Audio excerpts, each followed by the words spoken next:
Mari silakan duduk kembali.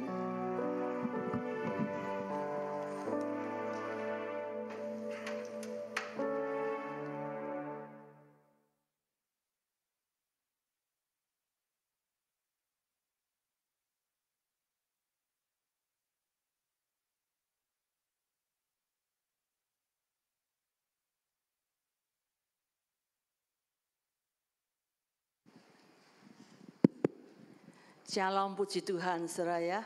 Selamat pagi. Kalau pagi hari ini kita masih diberi kesempatan bisa beribadah, puji Tuhan. Ini semua karena kebaikan Tuhan. Kita sudah memuji, saatnya kita mau belajar firman Tuhan. Mari kita belajar bersama-sama. Saya juga belajar, saudara juga belajar, karena kita harus selalu belajar untuk kebaikan kita semua. Kita buka dalam Mazmur 126. Mazmur 126, satu perikop itu ayat 1 sampai ayat 6. Kita baca pelan-pelan ya, saudara. Judul perikopnya adalah pengharapan di tengah-tengah penderitaan. Nyanyian ziarah. Ayat 1. Ketika Tuhan memulihkan keadaan Sion atau Yerusalem, Sion sama dengan Yerusalem, keadaan kita seperti orang-orang bermimpi. Ayat 2, pada waktu itu mulut kita penuh dengan tertawa dan lidah kita dengan sorak-sorai. Pada waktu itu berkatalah orang di antara bangsa-bangsa, Tuhan telah melakukan perkara besar kepada orang-orang ini. Tuhan telah melakukan perkara besar kepada kita, maka kita bersukacita. Ayat 4, pulihkanlah keadaan kami ya Tuhan, seperti memulihkan batang air kering di tanah Negeb.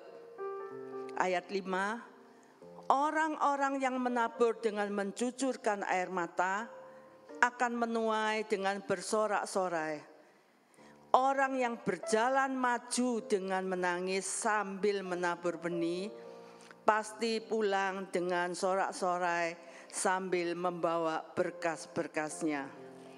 Saudara, perikop ini menceritakan tentang Tuhan memulihkan bangsa Israel karena ketegar-tengkukan bangsa Israel, karena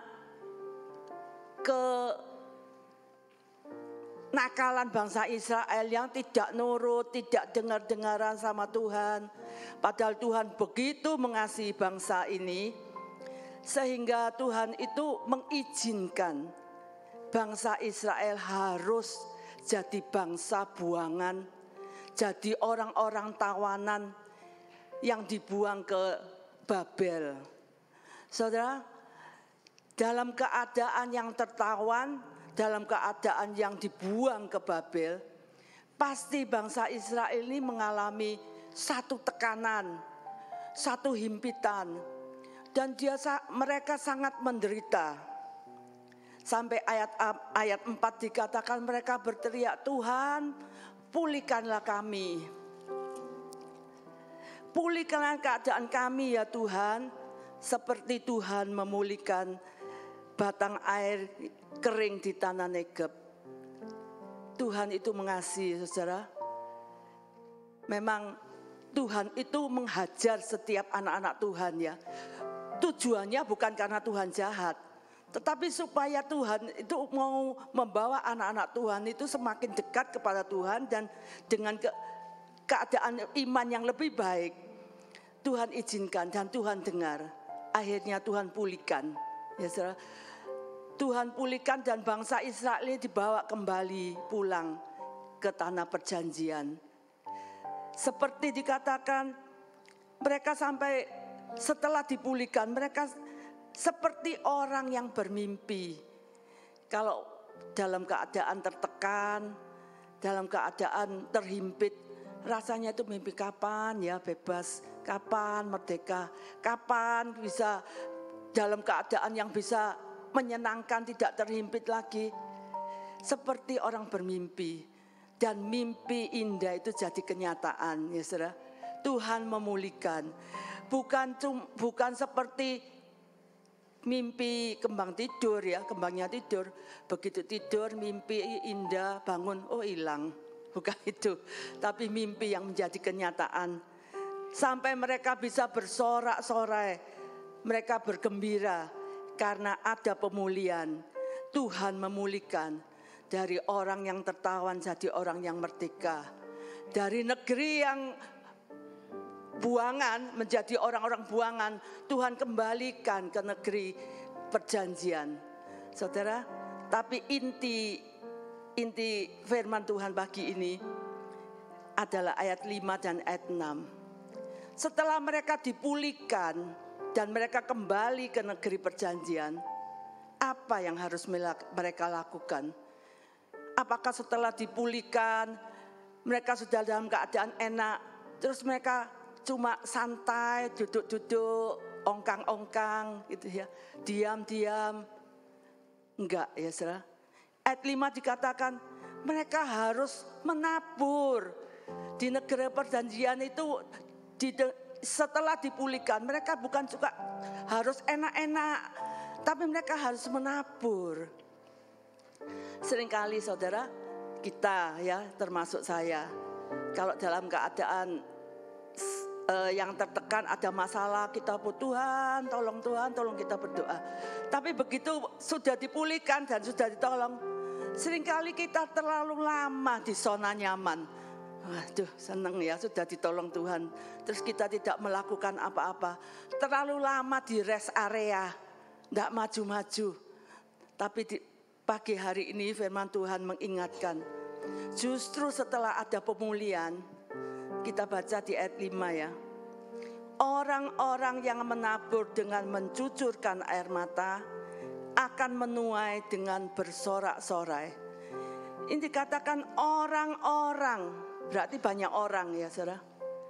Orang-orang pada umumnya, memang ini hukum alam, apa yang orang kalau menabur pasti menuai. Apalagi dengan menabur dengan air mata itu berarti dengan sungguh-sungguh. Ini orang kebanyakan, orang umum. Tetapi kalau kita baca ayat 6. Orang yang berjalan maju dengan menangis sambil menabur benih. Spesifik ya, bukan orang-orang. Orang khusus. Orang yang berjalan maju dengan menangis sambil menabur benih. Kalau ayat 5 tadi menabur apa? Enggak jelas. Memang menabur dengan mencucurkan air mata. Tapi kalau ayat 6 dikatakan menabur sambil maju berjalan, menabur benih dan mencucurkan air mata. Pasti dikatakan situ, pasti pulang dengan sorak-sorai sambil membawa berkas-berkasnya. Ada iman ya, menabur dengan iman pasti membawa berkas-berkasnya. Saudara, menabur itu biji-biji ya, berarti kecil-kecil satu-satu. Tapi kalau kita lakukan dengan mencucurkan air mata, maksudnya dengan sungguh-sungguh, pulang itu membawa berkas-berkas. Berkas itu gombyokan ya saudara. Kalau menabur biji-biji bulir-bulir kecil-kecil, kalau disertai dengan iman, pulang bawa gombyokan, berkas-berkasnya sambil tertawa. Saudara, hidup ini memang sebuah proses ya. Proses. Tidak ada kesuksesan tanpa sebuah proses. Kita hidup ini dari kecil, proses sampai kita seusia ini kita dewasa, kita mengalami proses. Dan dalam proses itu ya saudara, pasti banyak tangisan dan juga kadang tertawa. Dan kalau kita melakukan semuanya itu bersama Tuhan, kita jalani proses-proses itu ya saudara, kita nggak bisa melewati. Proses itu tetap dalam kehidupan ini selalu kita lewati. tetapi kita mau melakukan proses itu bersama Tuhan. Dikatakan kalau kita diam, kita tidak bergerak. Judul khotbah saya adalah bergerak maju bersama Tuhan. Kita terlalu lama di zona nyaman, kita akan ketinggalan. Saudara, dunia ini semakin hari pergerakannya semakin maju. Kita perlu bergerak. Secara jasmani kita bergerak, secara rohani kita juga perlu bergerak.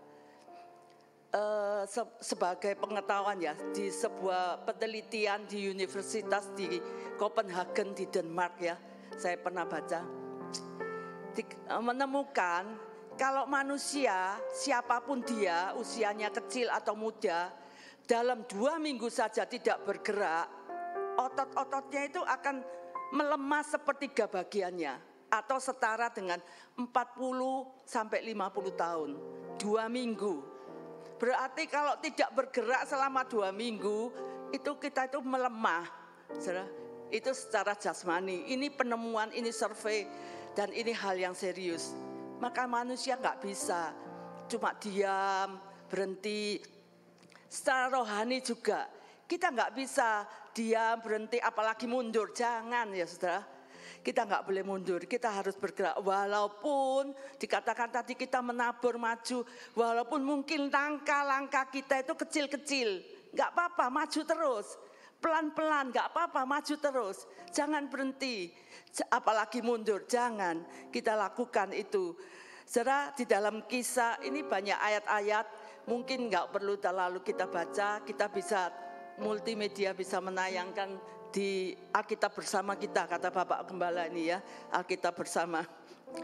Di dalam Kisah 17 ayat 28, Paulus mengatakan, sebab di dalam Dia kita hidup, kita bergerak dan kita ada.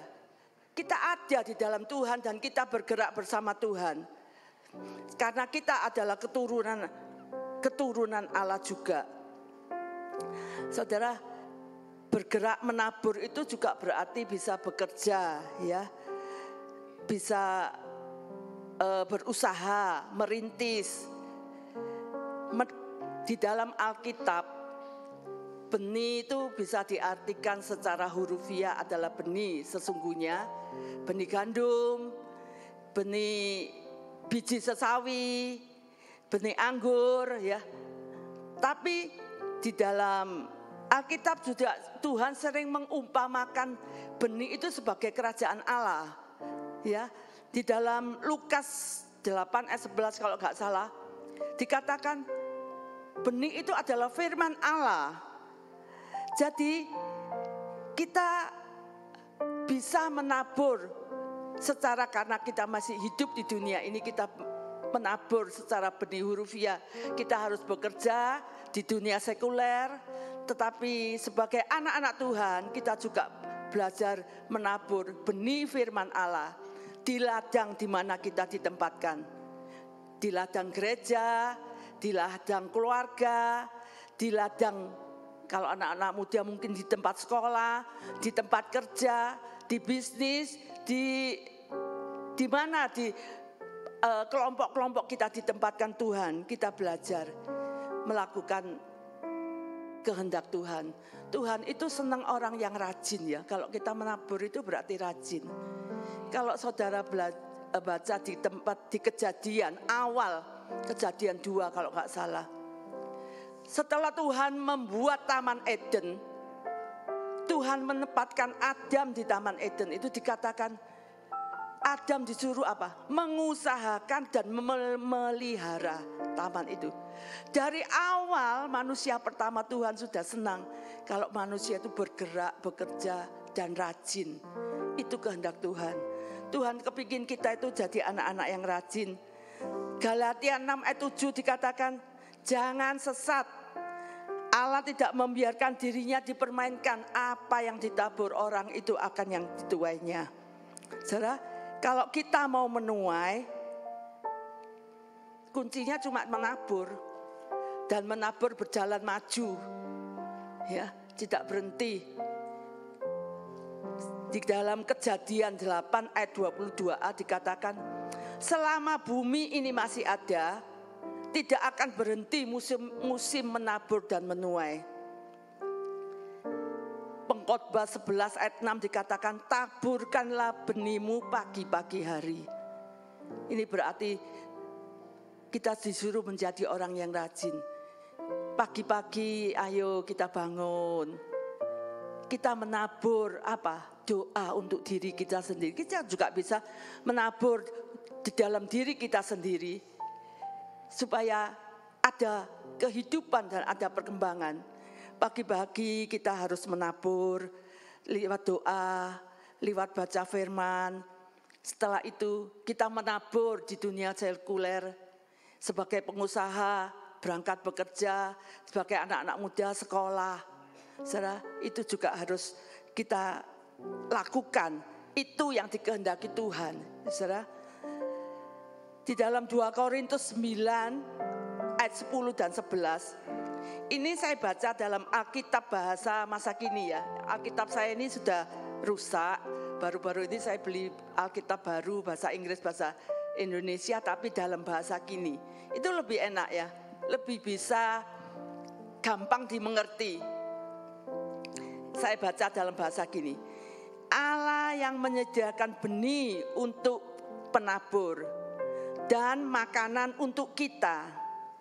Ia juga akan menyediakan dan memperbanyak apa yang kalian tabur, supaya hasil kemurahan hatimu bertambah pula. Ayat 11. Dengan demikian, kalian akan serba cukup dalam segala hal, sehingga kalian selalu dapat memberi dengan murah hati, dan pemberian-pemberianmu yang kami bagikan menyebabkan banyak orang mengucap terima kasih kepada Allah. Kalau kita menabur, dikatakan pada satu saat memang ada proses, nggak bisa nabur langsung tumbuh, enggak ya saudara. Kalau kita menabur dan pada saat kita menuai, kita bisa menikmati dan orang-orang di sekitar kita pun juga bisa menikmati. Sehingga banyak orang bisa mengucap syukur kepada Allah. Saudara, seorang petani tidak mungkin panen kalau dia cuma duduk-duduk ya. Kalau dia nggak melakukan, nggak menabur, cuma santai-santai. Walaupun dia doa puasa mungkin nggak mungkin panen. Kuncinya harus nabur, maju, baru bisa menikmati panen. Kita ambil contoh di Alkitab dalam Kejadian 26, Bapak Ishak ya, anaknya Bapak Abraham. Pada saat dia tinggal di Kanaan, terjadi kelaparan yang dahsyat.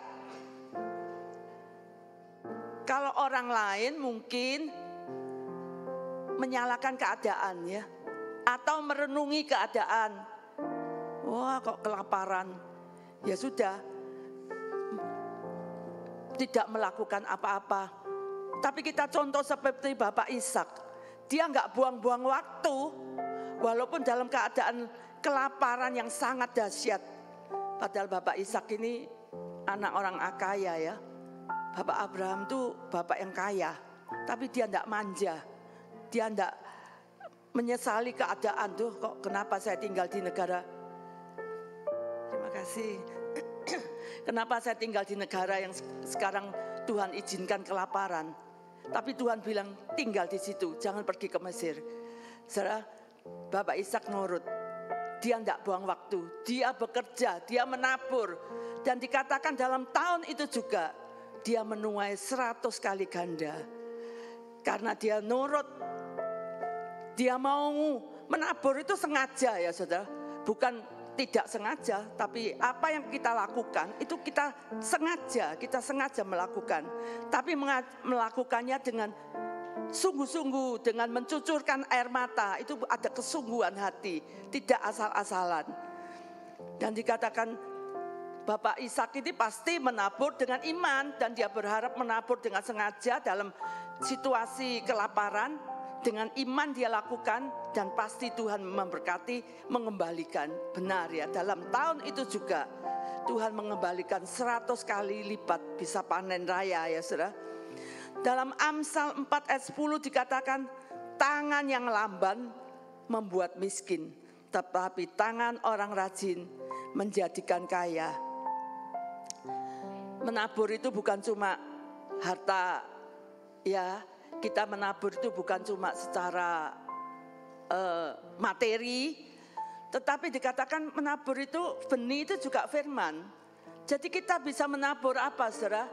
Menabur kebaikan, menabur kasih, menabur kebenaran seperti firman Tuhan, menabur kesetiaan supaya banyak orang bisa memuliakan nama Tuhan lewat kita, ya saudara. Hidup kita harus jadi berkat. Di dalam Filipi 4 ya, jadi kita itu menabur semua kebaikan. Kalau Filipi 4 ayat 8 ayat 9, Paulus mengatakan, jadi akhirnya saudara-saudara, semua yang benar, semua yang mulia, semua yang adil, semua yang suci, semua yang manis, sedap didengar, semua yang penuh dengan kebajikan dan patut dipuji, pikirkanlah semuanya itu. Kalau boleh saya tambahi, bukan cuma pikirkan tapi lakukanlah semuanya itu. Semuanya itu untuk kemuliaan nama Tuhan. Saudara, kita bergerak maju bukan dalam menghadapi situasi dunia saat ini. Bergerak maju bukan cuma menabur, tapi kita juga bergerak maju menghadapi tantangan dunia saat ini. Dunia ini semakin maju ya saudara. Pergerakan dunia, kemajuan dunia ini cepat sekali. Kalau kita enggak mengikuti seperti anak-anak muda, menambah wawasan, menambah ilmu, kita ketinggalan. Saya pernah baca diskusinya Bapak Khairul Tanjung ya. Beliau seorang konglomerat di Indonesia ini.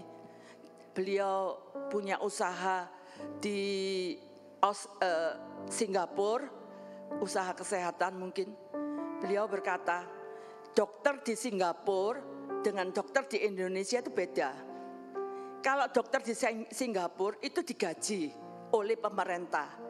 Dokter di Indonesia buka praktek ya, dapat jasa masing-masing. Dokter di Singapura yang pada saat itu yang paling tinggi gajinya itu dokter radiologi. Karena setiap pasien yang datang itu mesti kebanyakan harus mengalami scan ya. Mau ada CT scan, MRI, ada scan-scan yang lain. Dan yang bisa membaca hasil scan itu dokter radiologi. Sehingga gaji dokter radiologi di Singapura itu mahal sekali. Pada saat itu.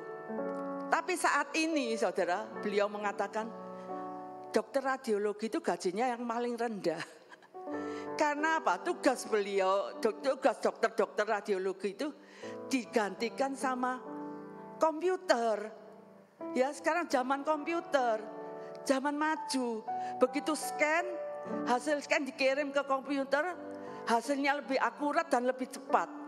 Jadi dokter radiologi sekarang paling murah gajinya, diganti dengan komputer. Itu saudara kemajuan, terutama anak-anak muda. Kalau nggak ngikuti kemajuan digital sekarang ini ya, dunia-dunia di Jepang, di Cina, di Amerika sudah banyak menggunakan tenaga robot. Lama-lama manusia ini kurang laku ya. Semua dipakai robot. Di restoran-restoran saya lihat itu robot yang jalan melayani. Dan robot itu bisa diatur ya, tergantung kita lagi diprogram gitu. Manusia kadang-kadang bangkang ya, disuruh ini ngelawan gitu. Tapi itu sebabnya saudara, Tuhan menghendaki kita itu bergerak maju. Maju secara jasmani, maju secara rohani. Kita isi hidup kita ini dengan secara ilmu pengetahuan, dengan penuh wawasan, kita ikuti. Kalau kita diam, ketinggalan nanti. Jangan diam, apalagi mundur. Jangan mundur. Dunia semakin maju, kita juga harus mengikuti. Saudara, bergerak maju selain menabur, bergerak maju apa? Menghadapi tantangan melawan musuh. 1 Petrus 5 ayat 8, Paulus berkata, ini saya baca juga dalam bahasa masa kini ya. Hidup itu kan banyak tantangan ya. Tantangan kita adalah musuh kita adalah iblis. 1 Petrus 5 ayat 8, hendaklah kalian waspada dan siap siaga, karena iblis adalah musuhmu. Ia seperti singa berjalan ke sana kemari sambil mengaum mencari mangsanya.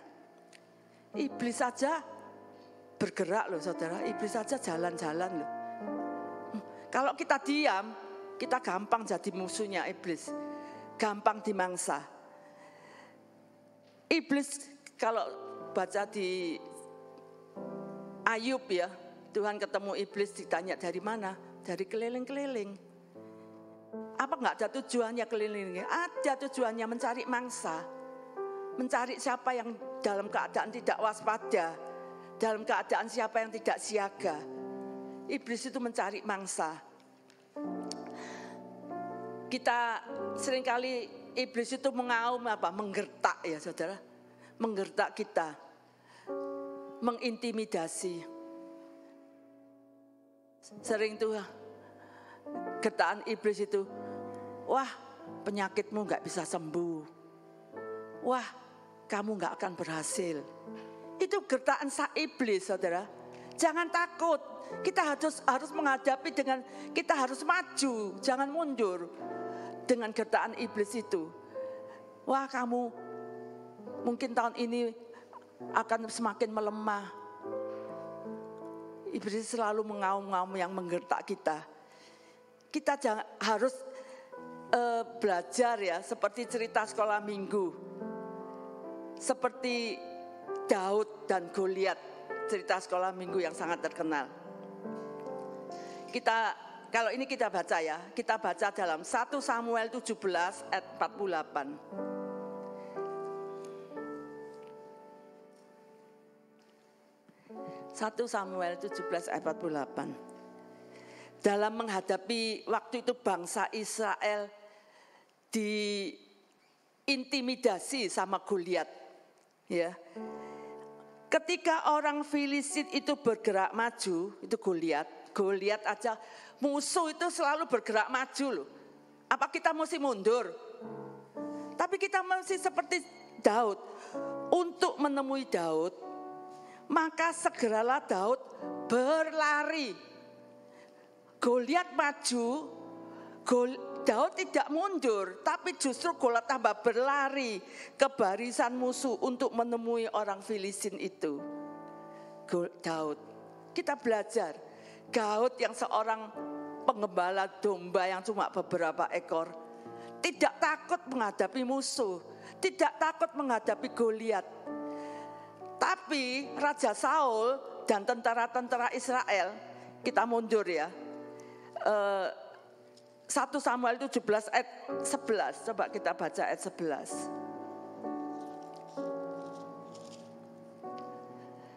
Ketika Saul dan segenap orang Israel mendengar perkataan orang Filistin itu, maka cemaslah hati mereka dan sangat ketakutan. Loh, raja loh saudara. Raja dan segenap bangsa Israel dengan dengar gertakan Goliat itu takut. Tapi Daud, dia katakan, aku maju dengan nama Tuhan. Walaupun Goliat yang besar dan Daud yang kecil, tapi dengan iman. Daud maju dengan iman dan bersama Tuhan. Sampai Daud ini agak ngece ya saudara. Dia mengumpamakan Goliat itu seperti beruang, seperti singa yang biasa dihadapi. Ayo kita belajar seperti Daud. Kita jangan takut dengan gertakan-gertakan iblis musuh yang serang akhir-akhir ini sering saudara. dengan keadaan dunia yang semakin susah, ekonomi susah. Saudara, sekarang kalau sakit itu bukan cuma badan sakit ya saudara, harus biayanya mahal. Baru-baru ini adik saya Linda itu, karena jatuh, karena dia ya refleks ya, dia parkir sepeda, sepedanya jatuh, pikir dia mau ngambil sepeda itu, gak taunya orangnya ikut jatuh, akhirnya sampai retak, ini di bahunya sini, jarinya retak, 4 hari, cuma 4 hari, itu aja dia pilih kelas 3, di Premier harus pasang pen, 4 hari, biayanya 126 juta, badan sakit, uang keluar banyak. Saudara, situasi saat ini kadang-kadang, awas kamu nih ya. Seringkali iblis itu memberi gertakan. Kamu kalau sakit tidak akan sembuh. Kamu akan sakit, kamu tidak akan tertolong. Saudara, dunia sekarang, ya kalau nggak ada Tuhan, kita itu kadang-kadang dengar berita setiap hari, kriminal, kejahatan, keadaan yang susah, itu membuat hati itu ciut ya saudara. Tapi kita harus seperti Daud. Apa Goliat itu? Seperti beruang, seperti singa. Saudara, yang biasa dihadapi. Dia katakan, kamu Goliat besar, tapi aku maju bersama Tuhan. Dengan iman. Saudara, seperti Tuhan aja ya. Setelah 40 hari puasa, dicobai di padang gurun. Iblis juga menggertak Tuhan, karena dalam keadaan lapar. Coba jadikan batu ini jadi roti. Kan lagi lapar. Apa yang Tuhan katakan? Tuhan menghadapi iblis itu dengan apa? Firman. Itu sebabnya setiap hari kita butuh, harus baca firman. Kita menghadapi gertakan iblis itu dengan firman.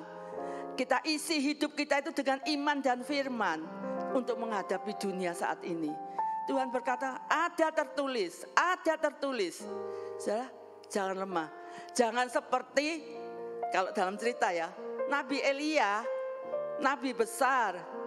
Dia mendengarkan gertakan seorang perempuan namanya Isabel, istri Raja Ahab. Takut ya saudara, ini Nabi besar loh. Habis mengalahkan Nabi-Nabi Baal 450 sekian ya. Tapi dia satu menghadapi seorang perempuan, takut masuk lari dalam ke goa. Tuhan datang, apa kerjamu Elia? Tuhan bilang keluar, jalan, Tuhan menyertai. Saudara, mari pagi hari ini ya, sebagai anak Tuhan, Tuhan menghendaki kita itu maju terus. Dalam Filipi 3 ayat 14 dikatakan Paulus ini ya, dalam bahasa masa kini saya baca. Itu sebabnya saya berlari terus menuju tujuan akhir untuk mendapat kemenangan, yaitu hidup di surga. Untuk itulah Allah memanggil kita melalui Kristus Yesus. Ayo kita terus bergerak maju sampai tujuan akhir kita, yaitu rumah Bapa di surga. Jangan berhenti saudara, jangan diam. Kita maju bersama Tuhan.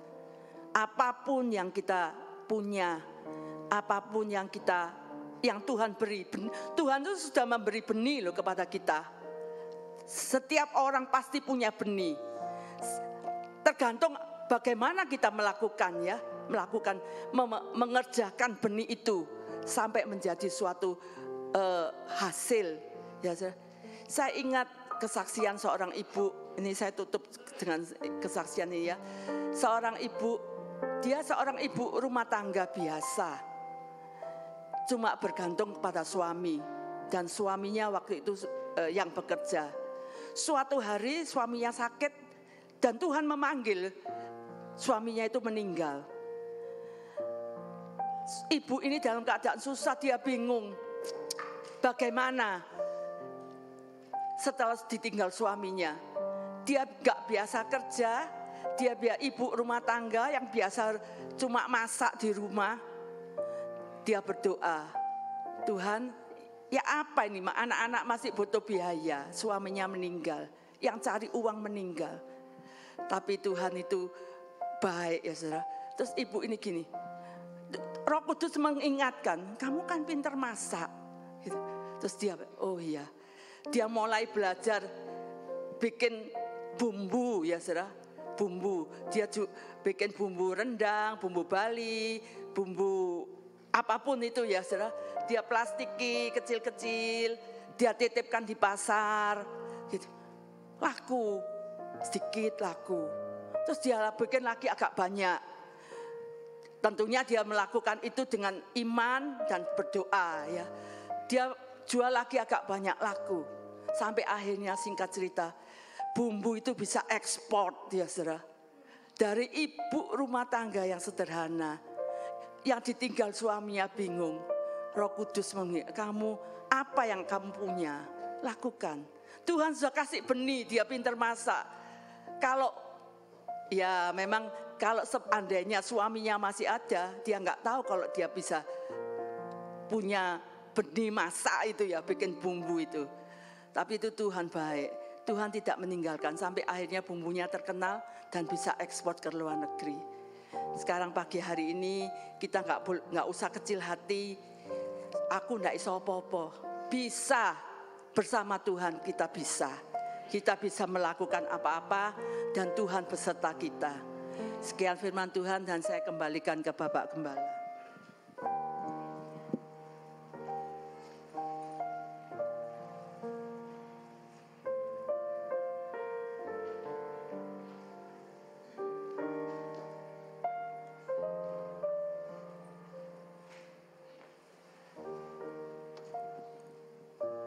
Puji Tuhan, bersamamu Bapa, ku lewati semua.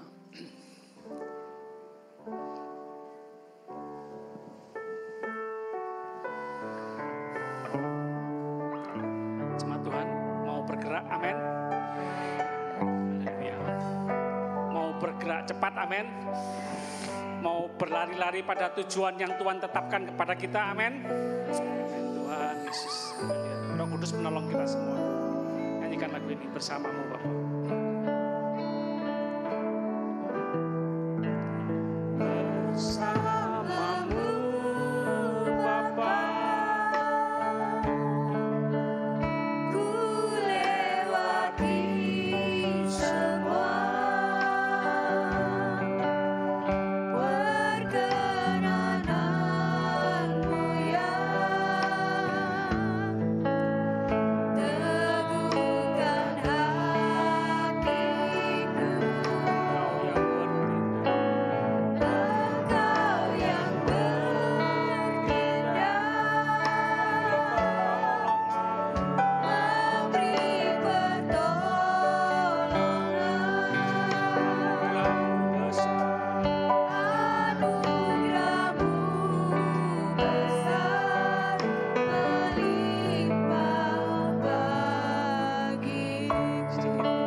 Dikali 100 orang berarti berapa? 12,5 M. 12,5 M. Wah, hari ini kita hemat 12 M. 12,5 M. 12 250 juta. Abut berapa? 125 juta dikali 100 orang. Iya, 12,5.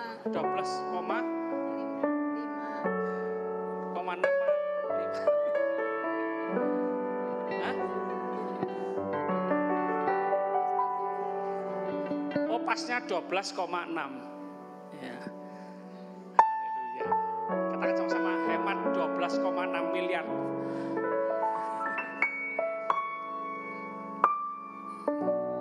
Tuhan tolong Cikling ya. Tuhan tolong ya.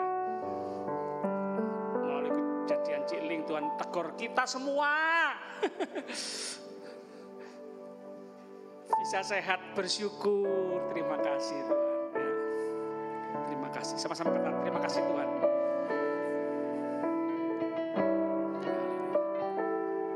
Terima kasih Yesus. Terima kasih Yesus. Puji syukur hanya bagimu, ya Allahku, ya Tuhanku. Terima kasih, terima kasih Yesus. Terima kasih Yesus. Puji syukur hanya bagimu. Terima kasih. Semangat, jangan berkecil hati. Jangan khawatir, jangan takut. Bersama Tuhan kita bergerak maju, bersama Tuhan kita tabur kebaikan, tabur benih firman Tuhan. Engkau dahsyat. Anda dahsyat, Bapak Ibu dahsyat, luar biasa. Meskipun sudah rambut putih tapi penuh kasih Tuhan, penuh kuasa Tuhan, penuh hikmat Tuhan, bijaksana. Roh Tuhan bersama kita, firman Tuhan bersama kita. Haleluya. Sama-sama katakan amin. Gunakan kesehatan, kekuatan kita, gunakan waktu kita, tenaga kita untuk melakukan firman Tuhan, melakukan firman Tuhan. Jangan lagi gunakan kesehatan, kekuatan kita, tenaga kita, waktu kita untuk berbuat dosa. Jangan. Terutama pria-pria, suami-suami, bapak-bapak. Di mana-mana laki-laki berdoa. Sama-sama katakan amin. Di mana-mana kita berkata, laki-laki harus berdoa. Ibadah, dekat Tuhan, taat sama Tuhan. Di mana-mana laki-laki berdoa. Jangan ditambahi S. Di mana laki-laki berdosa. Jangan. Di mana laki-laki berdoa. Laki-laki dahsyat. Istri, anak-anak, keluarga semua dahsyat. Gereja dahsyat. Kota kita, negeri kita mengalami pemulihan Tuhan, mengalami lawatan Tuhan. Katakan sama-sama amin. Tidak ada yang mustahil bagi kita orang yang percaya. Sama-sama katakan amin. Yuk sama-sama kita bangkit berdiri. Kami sama-sama angkat tangan dalam hadirat Tuhan. Terima kasih Tuhan. Banyak berserah, pasrah sama Tuhan. Apa kata Tuhan, apa kata firman Tuhan, apa kata perintah Tuhan, kami mau siap laksanakan. Firman Tuhan, janji Tuhan, ya dan amin. Haleluya, terima kasih. Semua jemaat Tuhan mengalami kuasa firman Tuhan. Haleluya. Terima kasih jemaat Tuhan. Pulanglah dengan damai sejahtera, sukacita dari Tuhan Yesus Kristus menyertai kita seumur hidup kita. Terima semua yang terbaik dari Tuhan. Semua yang terbaik dari Tuhan. Berkat rohani, jasmani, perlindungan, penyertaan Tuhan yang sempurna. Haleluya, haleluya. Penuh firman Tuhan, penuh kasih Tuhan, penuh kuasa Tuhan, penuh hikmat Tuhan. Haleluya. Kami berdoa, percaya, bersyukur demi nama Bapa, Putra, Roh Kudus. Dalam nama Tuhan Yesus Kristus. Kami berdoa dan bersyukur. Haleluya. Sama-sama katakan amin. Tuhan Yesus memberkati.